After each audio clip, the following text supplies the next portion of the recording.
So the Ballon D'Or has been announced and Ousmane Dembélé has won it. In today's video I'm going to be going through the Ballon D'Or rankings as well as discussing any other awards that were announced today and sort of giving my overall thoughts on them. Just quickly though on Dembélé winning, I have no problem with Ousmane Dembélé winning the Ballon D'Or. Who I had winning it was Lamine Yamal. I think he is the best player in the world, Lamine Yamal, but I think just because he's so young they've probably given it to Dembélé. But there's no denying Dembélé had an incredible season, but I still would have preferred to see Yamal win it. But yeah, now I'm just going to go through, discuss who I think should have been higher, lower in the rankings. And if you do enjoy this video, it would be great if you could subscribe to the YouTube channel. So PSG won the best team in the world. I mean, I don't think there's really an argument for this. They convincingly were the best team in the world last year, in my opinion. They won the French League, they won the French Cup. That's obviously what you'd expect from PSG. But then they also won the Champions League. And this award is often given to the team that wins the Champions League. We've seen this in the past. Real Madrid got given it. And also Man City got given it a couple of years ago when they won the Champions League. As well as this, we saw the women team that won it, and it was Arsenal who also won the Champions League despite losing their domestic league. So yeah, I think it's fair to say PSG deserve this award. The only teams that you think got close to them were probably Liverpool and potentially Barcelona. I think these two sides, you could argue, won two of the harder domestic leagues. I think Barcelona would have won it if they won the Champions League, and that's sort of just how it works. Whoever wins the Champions League does win this award, and to be honest, I'm fine with that because it is the hardest to win. So once again, it's another PSG member winning an award, and this time it's Luis Enrique winning the men's Johan Cruyff Trophy, which is the best manager in the world. I mean, once again, absolutely no argument with this. I think he was convincingly one of the best managers in the world, and he did this. He won the Champions League with PSG. He did everything he could domestically. The only thing he could have done was win the Club World Cup, but at the end of the day, does that really matter if you win the Champions League? Not really. The only managers that I think could have gone close is once again Slot and Flick, doing so well in their first season with Barcelona and Liverpool, and maybe Conte, who also was impressive with Napoli. But once again, I think it's fair to say Enrique was the best manager in the world. He completely turned that PSG team around from last season where they didn't look anywhere near winning a Champions League. Here is the order for the best keeper of the year, and this is the Yashin Trophy. And yeah, so Donnarumma won it once again, this time a former PSG player. It says PSG there, it's actually Manchester City now, but he won it for his accolades at PSG last year. So once again, the theme continues. Alisson is runner-up. I mean, Alisson didn't have his best year, I've got to admit, as a Liverpool fan, but I don't really know who else could have been there. I think I'm a bit surprised once again by Emi Martinez. Obviously, he won this award 3 years in a row, but at no point apart from maybe the World Cup year, I think he actually deserved this, and I'm once again surprised to see he is nominated. Matt Sells had a very good year and was better than Martinez, so I think there's an argument that Matt Sells should be higher. There's definitely other keepers as well that could be in this list over some of these keepers, such as, I mean, I don't think Bonu should be that high. I know he's doing well at Al Hilal, but like really, I mean, it just doesn't make a lot of sense for these keepers list. I mean, a lot of them are good, but once again, it's just done off accolades. It very much feels like, apart from Courtois, who I think does rightfully deserve to be in fourth. Let me know who your keeper would be and what do you think of this top 10. And then, of course, Victor Gyökeres won the Gerd Müller Trophy, previously known as the best striker in the world, basically. I mean, it's just based off who scored the most goals for club and country. Do I think Gyökeres was actually the best striker this year? Probably not. But anyway, there's no real argument for it because it is quite stat-based. So anyway, on to the next award. This brings us into the Copper Trophy, which was the best young player of the year. And of course, Lamine Yamal wins this, despite not winning the Ballon D'Or and coming second.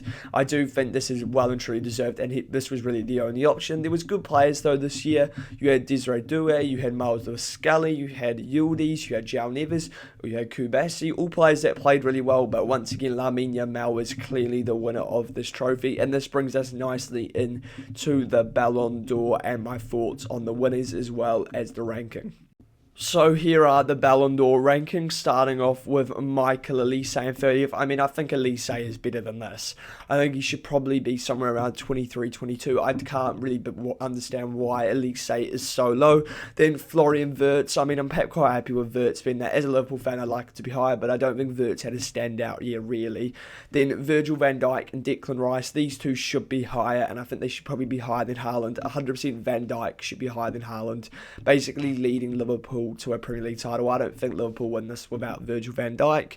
Then Denzel Dumfries, I mean, maybe he should be a bit lower. I'm quite happy with him though. He was a standout for Inter Milan in the Champions League. Then Fabian Ruiz should 100% be higher. I don't think there's any doubts about that. Then Jude Bellingham, I think you can drop Bellingham down. He didn't have his most impressive year. Then McAllister was great as a Liverpool fan, but once again, I think you drop him down. Then Guirassy, Guirassy had a really good year. I'd probably keep him around where he was. And Martinez, he would be the key person I'd definitely be dropping down. There's no way Martinez should be 20th. He should be closer to 30th, I think. Then João Neves had a very good year for PSG, should probably be slightly higher. Look, I get Scott McTominay had a great year, but come on, he's not 18th in the Ballon d'Or. Then 17th, Robert Lewandowski, I think 100% should be dropped down. I think he had a really good year for Barca in terms of numbers, but I mean, any striker under Flick was going to have those sort of numbers, and the fact that Ferran Torres it was sort of keeping on the side this year, I think shows that. Then Vinicius Junior, I think he should be dropped down. He had a really crap year. I think he's pretty lucky to be nominated. In fact, he should be somewhere near 30, I reckon. Victor Gyökeres, I don't think he should be this high. I know he had a good year in the Portuguese league, but I don't think he's a standout striker. Desiree Doué, I'm quite happy with. I think he could be even slightly higher. He was that impressive. Harry Kane, another very good year for Harry Kane. I'd probably put Desiree Doué slightly above Kane, but I think he's about where he should be. Kvaratskhelia, very good year for Kvaratskhelia, and I think that is fine for his nomination. Pretty good year from him, obviously winning the Champions League, and was, I think, essential and really changed PSG's form for the best. Same with Desiree Doué, very similar and probably ranked about the same. Pedri, I think this is understandably people are frustrated with this one. Pedri has to be in the top 10. I don't know how he didn't make it into the top 10, and this was obviously announced a couple of hours before the final 10. So this understandably, must have made Pedri annoyed because I just don't understand how he hasn't been nominated any higher. Then in 10, Nuno Mendes. I think Mendes should be higher. I think he should be a lot higher than someone I'm about to say. I do think Mendes should definitely be maybe 8th, 7th. I think he was so good at left back. I mean, it's hard to judge with fullbacks, but I think he was arguably better than Hakimi and should be higher than Hakimi. He was that good. He absolutely locked up every winger he came up against, apart from the Club World Cup. He also won the Nations League. He locked up Yamal in the Nations League. He locked up Salah in the Champions League. Every opponent he came up against, he sort of did so well against. Then Donnarumma standout year. I would still have Mendes ahead of Donnarumma though. Then Cole Palmer. Cole Palmer shouldn't be anywhere near this top 10 in my opinion. I know he had a good Club World Cup and he had a decent year, but he's not as good as Nuno Mendes. He's not as good as Pedri. I don't think he's as good as Kvaratskhelia. I don't think he was as good as Desiree Doué. I think he's pretty lucky to be an 8th, and he should probably be about 13th maybe. Kylian Mbappe, a pretty good year, but I wouldn't put him... I think he's actually probably about right, actually. I'd probably have Mendes slightly ahead of him. I'd potentially even have Donnarumma ahead of him, and I'd potentially have Pedri. I thought Mbappe had a great year, but not sort of an outstanding year like I think Mendes did. Mendes is the one that I'm like, I just don't understand how he's been ranked this low.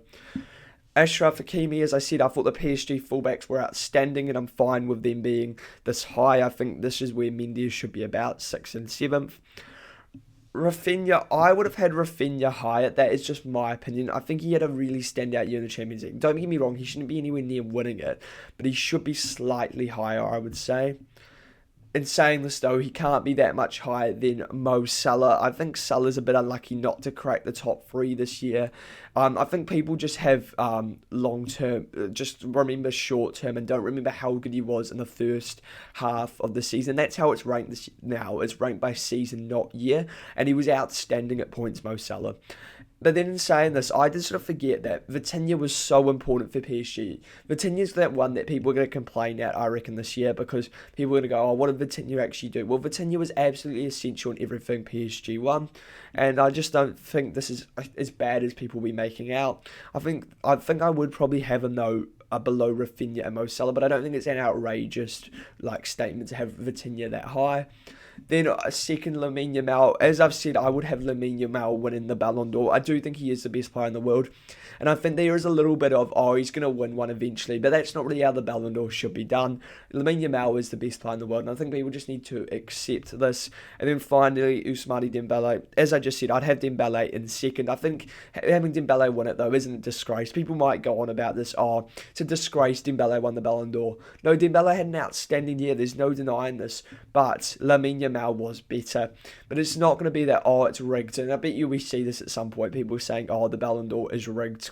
Once again, please let me know your thoughts on this rankings. Do you agree with the changes I would have made? Do you agree with the actual rankings? And if you enjoy this video, it'd be great if you could subscribe to the YouTube channel.